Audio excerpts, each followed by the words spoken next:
tiene la gentileza de haberse acercado hasta nuestro estudio Diego Guirado, abogado, especializado justamente en el mundo laboral. Vamos a tratar de inmiscuirnos en algunas respuestas que buscar. Diego, bienvenido, ¿cómo va? ¿Qué tal? ¿Cómo les va? Muy bien, bueno, ¿qué puede pasar en todo este escenario tan revuelto? Hoy 5 de enero, 4 de enero. Por ahí. 4, por ahí, primera semana de enero.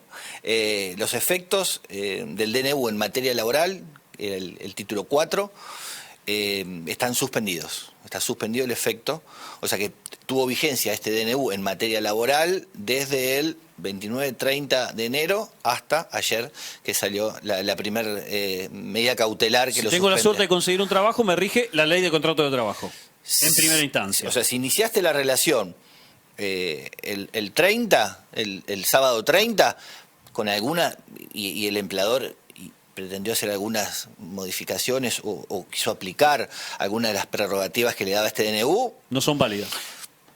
en principio sí, por ese tiempo, ¿no? Porque no podés ir para atrás con la aplicación. Claro. Entonces, ¿pero qué pasa? Si eso deriva en un conflicto el día de mañana, habrá que ver, y lógicamente el trabajador objeta esa constitucionalidad, esa validez constitucional de ese tipo de contratación elegida por el empleador en ese día que estaba vigente el DNU, lo va a tener que definir un juez si eso era o no una cuestión válida. Qué dilema. Las principales consultas fueron de empresarios o emprendedores en este tiempo. ¿Qué hago? ¿Cómo tomo una persona? Por supuesto, yo le decía, mirá, seguirlo tomando como el régimen anterior, como venías. O sea, cuestiones patronales. Sí. La mayor. Por eso ayer me preguntaban y yo decía, mira, esto trae certidumbre. Todo febrero, todo enero, por la feria judicial, el DNU no se aplica en materia laboral. Entonces, si tenés que contratar, tenés que despedir, hacelo con la ley que venía hasta el 29 de diciembre. Pero la mayor nivel de consulta, casi todas te diría, fueron por el sector patronal, por esta incertidumbre, pero no porque quieran sacar ventaja de alguna No, es para cuestión. saber dónde se está Exactamente, parado. era para saber, dice, no quiero tener problema porque si después esto se cae o esto después lo declaran inconstitucional. Entonces, bueno, hoy la certidumbre que es durante todo enero y hasta que la Corte lo trate, el fallo de la Cámara Nacional de Feria, el DNU en la parte laboral está suspendido. Más allá de que el DNU obviamente es de aplicación nacional, Santa Fe durante todo el año pasado, que fue el último año de la gestión Perotti, venía vanagloriándose de que veníamos en una etapa de blanqueo laboral en su vida en cuanto a las estadísticas. ¿Qué pasa ahora? Eso es uno de los puntos, los principales, uno de los principales puntos donde se contrapuso a esta declaración de emergencia que hizo el gobierno nacional. Los niveles de desempleo son los más bajos en los últimos 10 años, 12 años. O sea que por Más ahí, allá del poder adquisitivo, que es otra discusión. esa es otra discusión. Pero el nivel de blanqueo laboral... Y el nivel de desempleo. Los niveles después de blanqueo, de regularización, son altos, son discutibles, pero tampoco están en un nivel superlativo. O sea, no es algo extraordinario. Los niveles están mal, por supuesto, no debería haber ningún trabajador ni trabajadora no registrado, porque Exacto. eso es conculcación de derechos, precarización, ¿se entiende? Pero no estamos en niveles extraordinarios. Sí estamos ante un nivel de desempleo bajo. Entonces, uno de los fundamentos que da la Cámara en el fallo de ayer, porque hoy salió otro, pero por una cuestión técnica, por otra vía legal, que es un amparo sindical, entonces ahí reconfirmó la Cámara su competencia. Pero volviendo, uno de los fundamentos del fallo de ayer es justamente, decía que con el voto del doctor Sudera, decía, no se advertía la relación entre la crisis que se estaba detallando en esos considerandos del DNU y las medidas a tomar. O sea, ¿cómo se conecta eso? Exactamente, cómo interactúa toda esta poda de derechos salvaje que se había establecido. Se borró el Estatuto de Viajante de Comercio, que tiene 70 años, se lo eliminó. Siempre hay mucha... Viajantes de comercio son los preventistas, los vendedores que pasan por los establecimientos a vender los productos alimenticios o las ferreterías. Esos son, ese estatuto se eliminó. Eso tenía comisión indirecta, comisiones, indemnizaciones por clientela. Es un estatuto muy particular que tiene una regulación 70 años. Lo agregaron con un decreto. O sea, entonces, ¿de qué manera esa eliminación de un estatuto de 70 años. Con derechos, con muchos derechos. Por supuesto, y diferenciado por el tipo de tarea, ¿no? Eso va a influir positivamente para salir de una crisis descripta en esos considerando. Así de claro lo dijo el juez que falló. El mundo de la comunicación también pasa lo mismo, digamos, la actividad de la comunicación se ha regido por la ley de contrato de trabajo, por el estatuto del periodista, por los convenios colectivos. Exactamente. Tres fuentes de derechos o de miradas laborales absolutamente diferentes. Se van complementando. Se van complementando y se escucha muchas veces, hay que adaptar estas normas porque están viejas. Es probable, pero el nivel de sabiduría que tienen en materia de derechos son enormes en algunos casos. Entonces se dice, hay que adaptarlos y ese adaptarlos en realidad es borrarlos. Y no tiene que ser así de ninguna forma. De exclusión. Hace unos años surgió el fenómeno de Internet y de las páginas web. Son unos periodistas. No, porque el estatuto dice los medios, gráficos, televisivos. El estatuto del periodista habla de teletipos, habla de máquinas que ya no existen. Pues sí, está bien. ¿Cuál es la filosofía de esto? Bueno, aquí que se genera noticias, listo. La web servía para generar noticias y hoy podemos hablar de una aplicación, podemos hablar de un sitio en YouTube. ¿Eso genera noticias o no genera noticias? Listo, ahí tenés la protección. Pero si no, la primera salida es, lo sacás de la protección. Lo que pasa con los trabajadores de las aplicaciones, que son ni más ni menos que cadetes. O sea, pero porque la orden te la da una app que vos no sabés quién es y que el cliente te califica, ese sería el poder disciplinario tercerizado, sí. Y automáticamente surgen las voces, no, eso no es trabajo. Eso no es trabajo, eso es trabajador independiente, emprendedor. La despersonalización de ese tipo de situaciones. Y tener una joven andando en bicicleta llevando una pizza de un lado al otro. Precarizado, expuesto. Por supuesto. Entonces, ahí los debates, viste, surgen. Eso era sí, que son falsos debates, no existe el debate en eso. Discutámoslo, pero démosle protección primero. O sea, no lo saquemos, no construyamos dialécticamente, no, es un emprendedor. ¿Y qué pone? Una bicicleta. ¿Y el otro lado qué hay? Una aplicación que vale miles de millones de dólares. La desventaja es clarísima.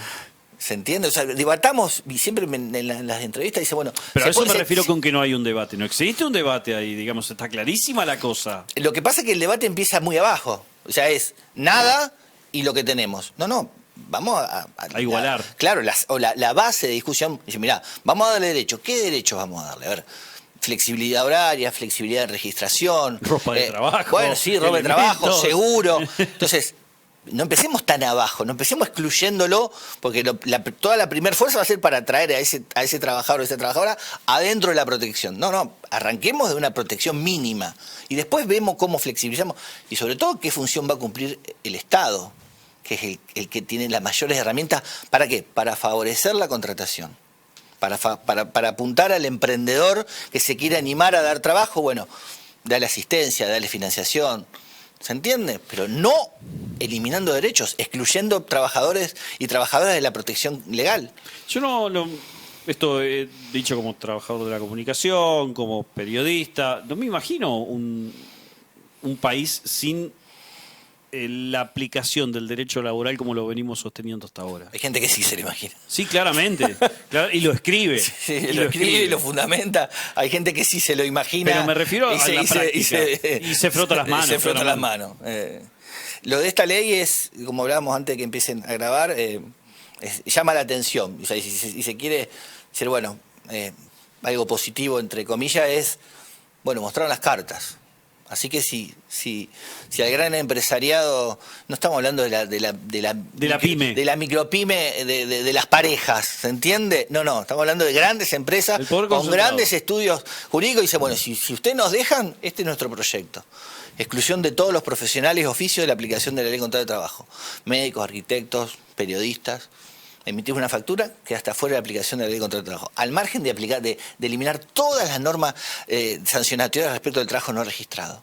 Esto como es, decimos, eliminemos la multa de tránsito, los controles de alcoholemia, los radares, porque todos los fines de semana hay multas por... No va a haber castigo por... Claro. Cualquier cosa. El fundamento es ese, eliminemos la punición porque no viene dando resultado. Entonces, pero, ¿cuál es ¿con qué me lo comparás? O sea, ¿Se entiende? O sea, y aparte de esto tenemos No que... viendo resultados porque no hay controles, porque no se aplica... Pero sería, quizás, o sea, quizás no, sería mucho peor si no hubiera una aplicación de una multa. Porque aparte, el trabajo no registrado, lo que vos generas con el trabajo no registrado, hacia el punto de vista del empleador, es un trabajo más barato, porque yo no pago un 30 o 40% de cargas. No existe un país donde no haya multa. Que se apliquen mal es otra cosa. Por supuesto. Pero la figura de la multa no está excluida de ningún sistema que tenga ley. Pero aparte carece de lógica decir, bueno, voy a sacar las multas y con eso el empleador se va a animar a contratar. Vos cuando Mentira. Pero vos cuando vas a hacer un canal de televisión, ¿qué decís? Bueno, mira, necesito reflectores, sonido, cámaras, o sea, habilitación municipal. Y vos no podés decir, bueno, no me habilitan el canal porque no tengo tal... Bueno, si sos empresario, si vas a dar trabajo, tenés que tener cierto conocimiento generalizado. Digo, uno de esos conocimientos que vos tenés que tener es cuáles son las condiciones, cuáles son la regulación laboral que yo voy a... Que es simple, son 3, 4 inscripciones las que tenés que hacer. No es que eso dice, van cambiando continuamente. Mentira. O sea, yo tengo muchos clientes a los cuales decir, mirá, está perfecto. Si te reclama, podés contestarle. La más regulación, lo que termina siendo, o sea, tener un trabajador media jornada, pagándole por afuera de recibo, teniéndolo completamente fuera de registro. Primero no tiene RT, no tiene obra social, o sea, se enferma, se accidenta, ¿quién lo cubre? Primer conflicto grave. Y después yo como empleador, ¿cómo yo después si un día llega tarde, si un día tiene un bajo rendimiento, ¿cómo le voy a exigir si yo sé que estoy incumpliendo? Entonces eso se empieza a distorsionar la relación. Un empleador que lo tiene en regla tiene a su favor todo el derecho del poder disciplinario. O sea, es un contrato en el cual se le da todas esas atribuciones a un solo lado, que es el poder del empleador, de organizar, de dirigir y de aplicar sanciones. Ahora, si yo no cumplo con ese trabajador en pagarle como corresponde, en tenerlo inscrito en la categoría, tenerlo inscrito en las cargas sociales, ¿Qué poder de exigencia hay ahí? Entonces ahí es donde se va desvirtuando la relación. Y no, porque no cumple, porque me presenta un certificado, porque llega más tarde. Entonces, si vos estás en regla, tenés todas las herramientas para hacer que esa relación funcione. Ahora, si yo no estoy en regla, ahí viene la distorsión. Y si no me da para contratar 10 trabajadores, no es problema del derecho laboral o de las cargas, es que o sea, el emprendimiento no tiene la suficiente capacidad económica para llevar adelante. Es como si ustedes, como canal, quieren el día de mañana ir a cubrir el próximo mundial. O tener 10 corresponsales en las capitales más importantes del mundo. Bueno, va a llegar febrero. ¿Sabés hasta dónde llega? Vos vas a llegar a febrero y vas a tener que pagar. Cuando no pagues, decís, che, estos corresponsales me salen caros, los tengo que eliminar. No es culpa de corresponsal, es que vos te quisiste expandir y no te dio el cuero. Así es simple. Entonces, si yo quiero tener un kiosco abierto las 24 horas, bueno, ¿tengo venta las 24 horas? ¿Dónde tengo el kiosco? ¿En Boulevard y San Lorenzo o lo tengo en Guadalupe Norte, que no pasa nadie? En Guadalupe Oeste. Entonces, esas son las condiciones. O sea, y cargar sobre la frustración de ese negocio en el derecho laboral, pasa que es un discurso Es como desviar el foco, no tiene nada que ver. No tiene nada que ver. Es complicado desde el punto de vista de esto que vos decís, de no enfocar bien, y de generalmente también se escucha esto Discurso. de el trabajador o la trabajadora es un gasto. No se piensa dentro del esquema del presupuesto. No, le tengo que pagar, y sí, tenés que pagarle a un trabajador, básicamente. Se trata de eso. Convenio colectivo, o sea, comercio. Tenés escalas, tenés la RT. La RT es o sea, podemos discutir si está bien o no. Pero vos pagando la RT tenés una seguridad de que si le pasa algo, yendo y viniendo al trabajo, o dentro del trabajo... Es una cobertura. Es una cobertura. O sea, si las empresas que han quedado son empresas solventes. No tenés caso de insolvencia de empleadoras de ART. Son muy pocas, pero acá las que operan en esta provincia... Operan bien. Y aparte son las más grandes, asociar, prevención, son locales. O sea, ahí tenés realmente un seguro. Si vos esa persona no la tenés registrada, te lleva puesto el emprendimiento, porque la valoración del daño, llevar adelante una rehabilitación de una persona que pierde un dedo o en un accidente de moto yendo al trabajo, claro, se le quiebra una pierna y queda con una incapacidad, son valores, tenemos que hablar de millones, cuando el pago de una RT puede costar 10.000 pesos, 15.000 pesos por trabajador. Entonces, hay que asesorarse y hay que saber, o sea, así como uno se preocupa por la logística, la mercadería, las redes sociales, también tenés que... El trabajador o la trabajadora. ¿Cuáles son los derechos, cuáles son las cargas? Y te puedo asegurar que si vos cumplís... La gente viene a la consulta y le da vergüenza decir, che, mirá, no me pagan, che, mirá, me maltratan. O sea, yo no vengo nadie, yo no atiendo a nadie contento porque le va a mandar una carta documento a un empleador. O sea, dice, no, pero yo esto nunca lo hice, me cuesta. Claro que sí. No digo que uno lo tiene que convencer, pero dice, mirá, estas son las alternativas, es tu derecho, ¿querés hacerlo? ¿No querés hacerlo? Todos esos derechos con el DNU estarían borrados. No todos, no todos, pero modifica sí principios básicos de carga de la prueba de discriminación. La Corte hace ya 15 años dijo, acá se aplica la ley antidiscriminatoria, se reinstala al trabajador discriminado, pero no porque sea un invento del derecho argentino, porque lo dicen los tratados internacionales. Entonces, y hoy la ley de contrato de trabajo viene, se mete, o sea, siempre se trató por una ley paralela, que era 23.592, y la Corte dijo, esta ley se aplica al derecho laboral. ¿Y qué plantea? La restitución de las cosas al estado anterior. Entonces, si esto es reinstalación, es reinstalación. Foja cero. Expresamente la reforma dice, se va a pagar, tabula la indemnización, cosa que también está mal, porque la ley habla de reparación integral, dice, bueno, va a ser el 50% de la reparación por antigüedad. Y además, en ningún caso se va a dar la reincorporación. Expresamente, que eso siempre se dijo, va en contra del derecho de contratar, siempre fue una cosa que ni siquiera el fallo de la Corte de hace unos años atrás, ni siquiera la posición minoritaria había hecho eso. Dijo, bueno, se paga una indemnización X integral, pero no se reincorpora. Pero no se reincorpora y se paga una indemnización tarifada. Eso es uno de los puntos más también... Más sensibles. Sensibles, y a lo mejor que no da para explicarlo. Uno dice, bueno, la eliminación de las indemnizaciones por trabajo no registrado. No, eliminan todas las indemnizaciones. O sea, vos tenés un derecho, lo ejercés, tenés un derecho a una indemnización, no te la pagan, tenés que ejercer el derecho, tenés una multa, o sea, un castigo a ese empleador que no pagó cuando debía pagar. Bueno, esa se eliminó. Y no solamente eso, el DNU establece que si el empleador condenado es una micropyme, una pequeña y mediana empresa, ese monto que vos le debés al trabajador, se lo podés pagar hasta en 12 cuotas con una actualización. Y esa financiación la paga el trabajador. O sea, el trabajador tiene que aceptar ese pago en 12 cuotas. Una locura. ¿Se entiende? Sí. Bueno, eso está suspendido, por lo menos por enero. Diego, muchas gracias por tu tiempo. Gracias a ustedes.